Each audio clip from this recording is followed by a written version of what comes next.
Welcome to the HCI family of podcasts. We're your source for personal, professional, and organizational growth and development. We share our own original research, explore industry trends, and interview executives and thought leaders from across the globe. Join us for practitioner-oriented content around all things leadership, HR, talent management, organizational development, and change management. Maximize your personal and organizational potential with the HCI family of podcasts.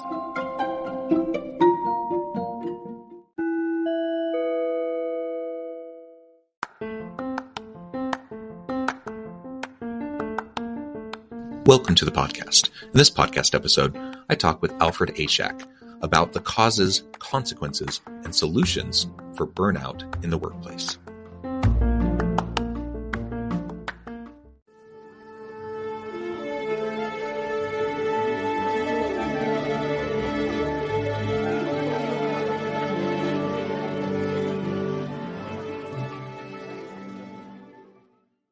Alfred Ishak, welcome to the conversation today. Wow, thank you. Really great to be here.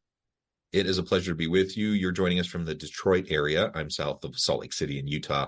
And today we're going to be discussing the causes, consequences, and solutions for burnout in the workplace. I think we've all felt it during the pandemic in particular. I think it was very challenging.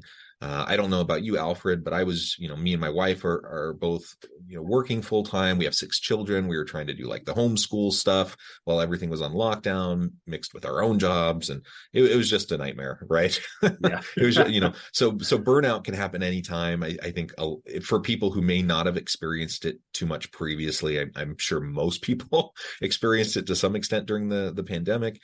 And now the new reality is, how do we balance all the competing priorities and interests of employees, and how do we help create a healthy workplace environment where they can do their best work? As we get started, I wanted to share Alfred's bio with everybody.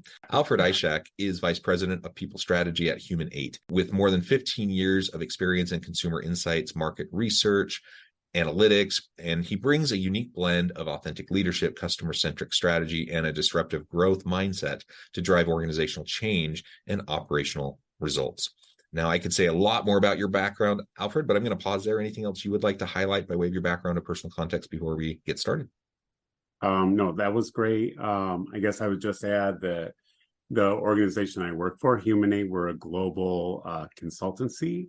So we're a professional services organization, which I think adds some interesting context to this conversation, because we're talking about employee burnout. We're talking about kind of when employees are feeling like overly stressed and depleted of energy at work. And we do have to put that in the context of the type of work that we do. We're not saving lives. We're not ER doctors.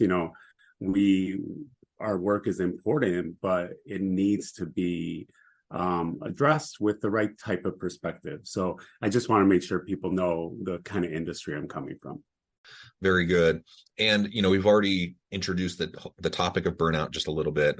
Again, I think we all have experienced that to some extent. Why do you think the prevalence of burnout is rising so much recently? Yeah, well, you brought up the pandemic, and I hope at some point soon we can stop talking about the pandemic as a cause for a lot of this stuff. But it really did bring some things to light. We had a lot of people who are parents who were dealing with not only keeping their kids home from school and working with their education, but now dealing with the effects of those kids that weren't in the right social settings for a long time. We're inundated by cultural stressors. They feel more abundant these days, or at least are more apparent, since they're so in our face through social media and other platforms. And then you have the current economic conditions. Business conditions are creating tighter and tighter operating margins. So it just seems like the environment is right for people to be feeling this type of burnout. Yeah, I mean, that's consistent with my experience. And like you said, even, challenges, immediate challenges during the pandemic, 3 years later, the challenges we faced with our children, certainly there have been ripple effects ongoing, and so many individuals reconsidered their priorities during the pandemic and identified what was most important to them and salient to them, and so the rise of remote work or hybrid work, I think, has contributed in interesting ways to this conversation. More employers nowadays trying to get people to come back to the office, and so people wrestling with the new autonomy and flexibility they felt during a remote work phase, now trying to rejuggle what that looks like with their family life, with their home life, etc. All of that layered on top of the social strife, the political strife, the economic strife, like everything. I certainly feel like it's more prevalent today than it was, even 5 years ago. Just the daily grind of just like waking up to all the crazy news that's happening, and all of that. We can't just divorce that. We can't just say show up to work as a professional and like leave all that behind. Right. That's not how people work. Exactly. It all bleeds together, and so there really are just those ongoing impacts.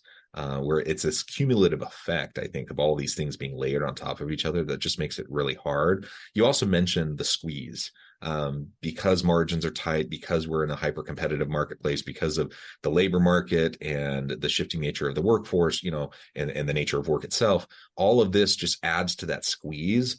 And frankly, most humans aren't super thrilled with change and aren't super thrilled with constantly having to renegotiate their jobs and all of those sorts of things. All of this just adds to the complexity of this situation. Yeah, exactly. Well said.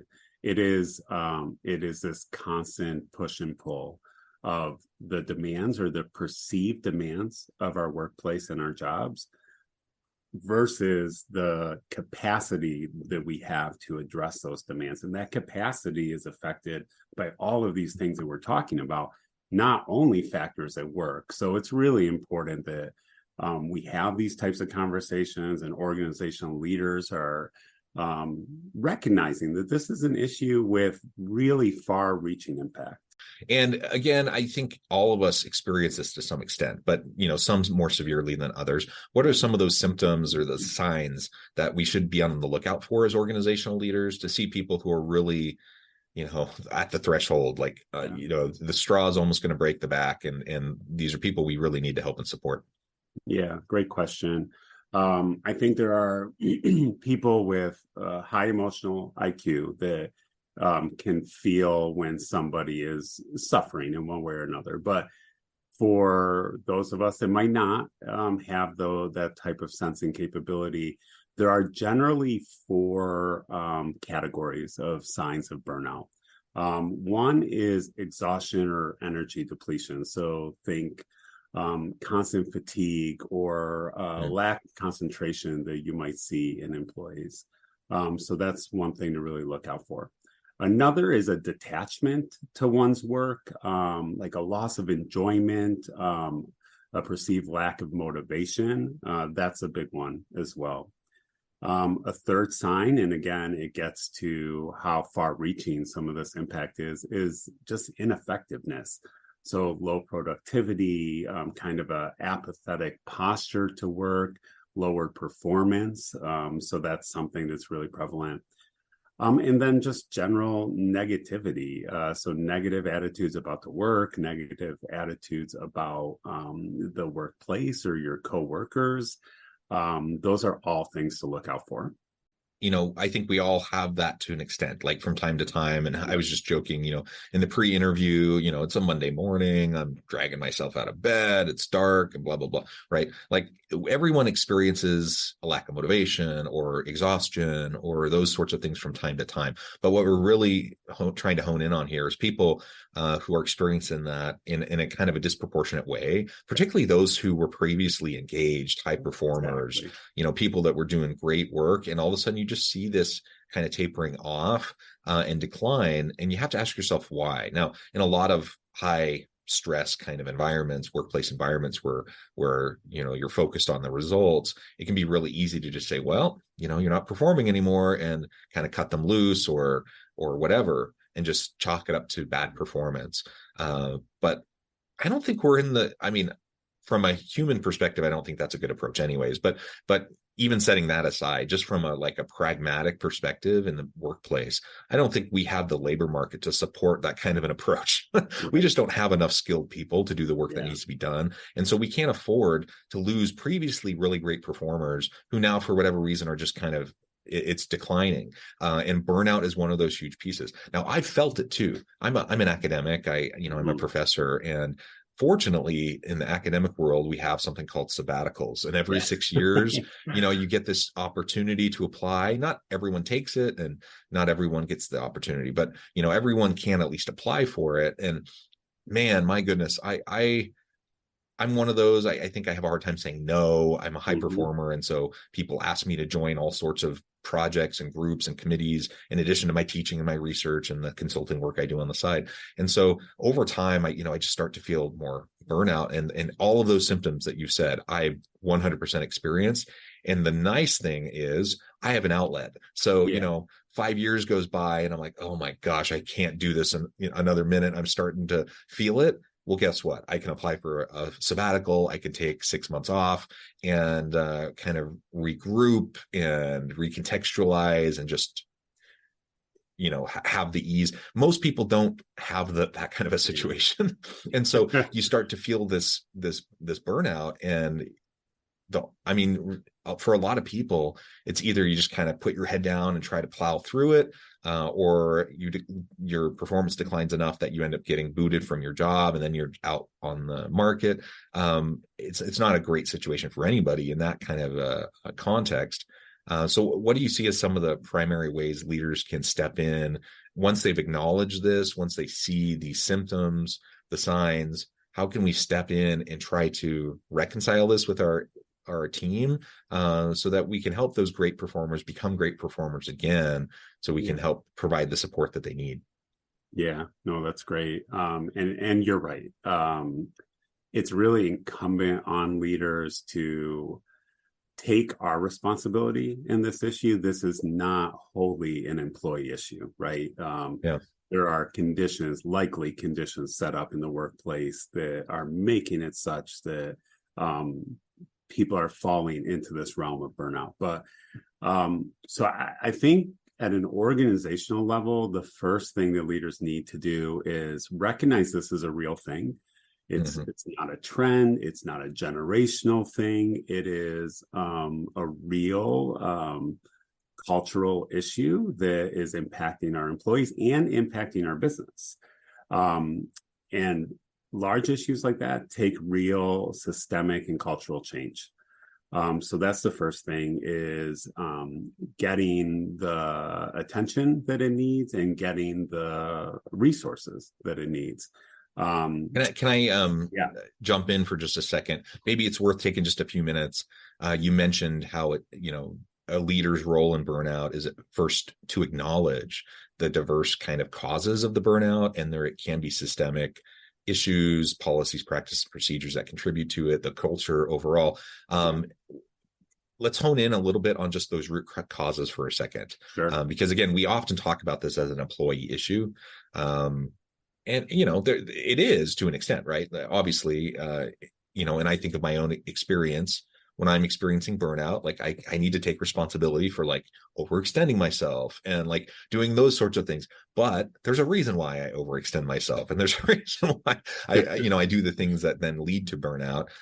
So what are some of the most common root causes that you see? Yeah. And that's exactly right. If we get back to that idea that it is this kind of equation, right? There's this imbalance that's existing between the demands on a person and that person's capacity to respond to those demands. If you think of that demand side, there's so much that can go wrong and often goes wrong. Think unrealistic workloads. This is really common in American corporate culture right now, that it's almost, the organization has a set of responsibilities and a set of goals and objectives, and key people are often tasked with so much of it that it becomes very unreasonable at times and very daunting for people at times. That coupled with timelines and deadlines that might be unreasonable. So that's one key thing, is workloads and timelines.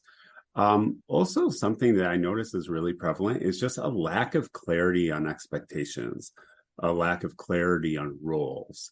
So people often are performing with really incomplete information on what's expected of them, what it looks like to be successful, who else has responsibilities in this same realm. So just lack of clarity. And along with that is poor communication. Often you have leaders setting visions, and then there's maybe a second layer that is supposed to maybe take that vision and put it into more operational plans. And a lot gets lost along the way.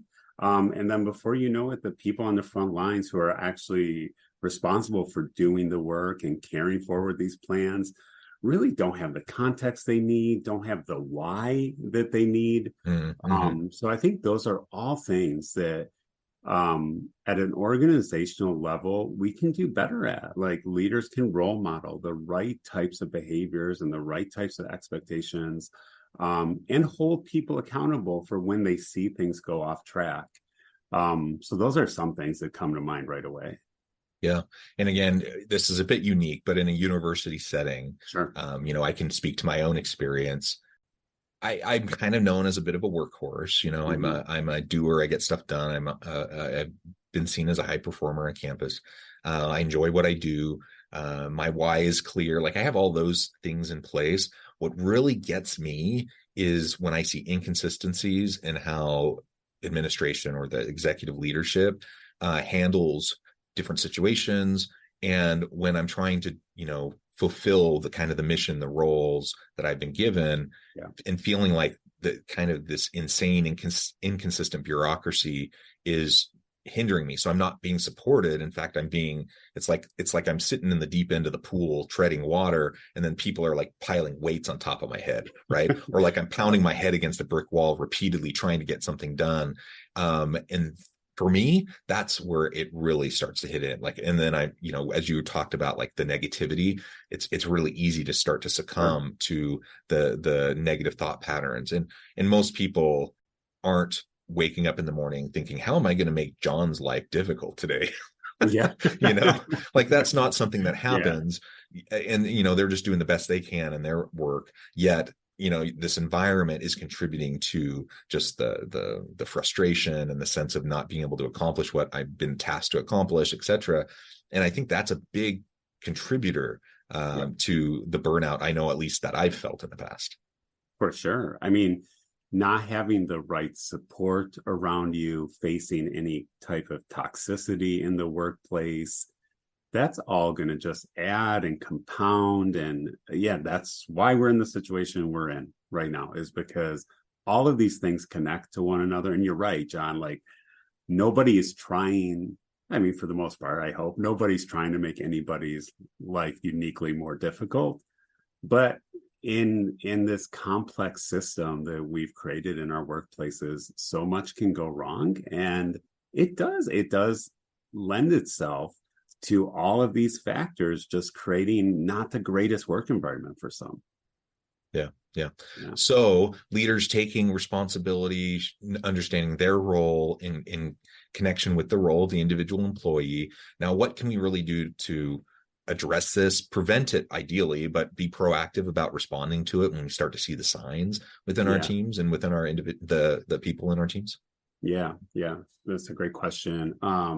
So I think one thing is setting an inspiring vision that employees can connect with. There's so much research that I'm sure you're very well aware of, that points to, if there is no connection between an employee's individual purpose and that the purpose of their company, the purpose of their organization, things can get off track really easily. So it is really incumbent on leaders: create something inspiring, create something that people can connect with, because that will at least lend itself to motivation to kind of carry that charge to meet these collective goals with an organization. So once you have that, then it's really about creating a supportive and open work environment that's underpinned by both psychological safety So people feel like there's real openness to taking care of one another, to doing the things that create the right conditions around each other, but also that's underpinned by accountability. When people don't behave the way that you would hope, when leaders aren't setting the right examples or creating unrealistic expectations, they really need to be held accountable. And you mentioned that, that lack of consistency in what we expect from one another and what we hold each other to is really a problem. So psychological safety and accountability.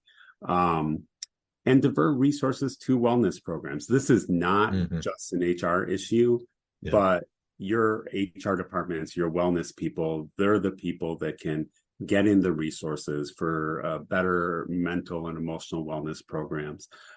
So making sure that you are diverting those resources to where we need it. Well, I note the time. I'm going to have to let you go here in just a few minutes. This has just been a great conversation. But as we start to wrap things up, I'm wondering if there's any additional insights or perhaps personal experiences you would like to share in relation to this burnout. Yeah, I think the point I'd like to leave on is what somebody can do if they themselves are feeling burnt out, if they feel like these types of feelings creep in.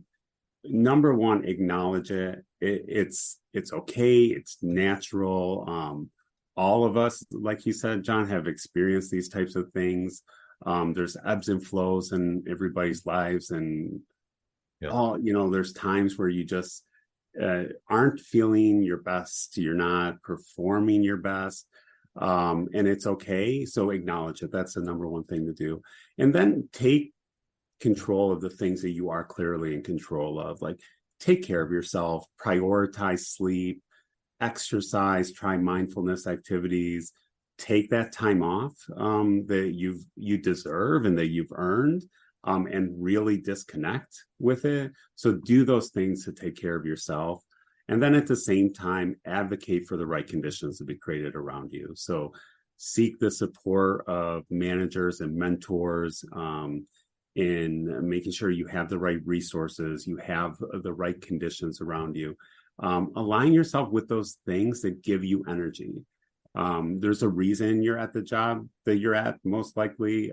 There's something that made you happy about it at some point. Pour your energy into those things. Find efficiencies in the things that deplete you of energy, or maybe even find a way to delegate them. Oftentimes, we don't have to be doing everything that we think we need to be doing. So really dissect that. And then if it does not get better and you don't see the signs of improvement, like, evaluate your options at your current employer, because a lot of organizations have cross-functional opportunities for people that could really change the dynamics of their working. But also maybe the answer is beyond your current employer. But mainly do the things that you need to do to make you the best version of yourself, because that way you'll be the best employee, you'll be the best parent and partner and friend. So I would just say, take care of yourself. Yeah, well said. Take care of yourself, prioritize your own physical and mental wellness. Hopefully leaders are modeling this and encouraging members of their team to do this. I think all of that is very well said. Alfred, it's been a real pleasure. As we wrap things up, I just want to give you a chance to share with the audience how they can connect with you, find out more about your work, your team, if you have any final word. Yeah, that would be wonderful. I would love to hear from people. Please reach out to me on LinkedIn. Again, my name's Alfred Ishak. Ishak is spelled Ishak. This is a really important issue to me. I do work in people strategy, but I'm also, working for this consulting firm where we're dealing with global Fortune 500 companies and helping them solve their organizational issues, as well as more commercial or customer-facing issues. And you just can see the prevalence of this taking place in our society. So we need to help each other, lean on each other. So I'm happy to play my little part and would love to hear from people and learn from people as well. Thank you, Alfred. I encourage the audience to reach out, get connected, find out more about what Alfred and his team at Human8 can do for you. And as always, I hope everyone can stay healthy and safe. They can find meaning and purpose at work each and every day. And I hope you all have a great week.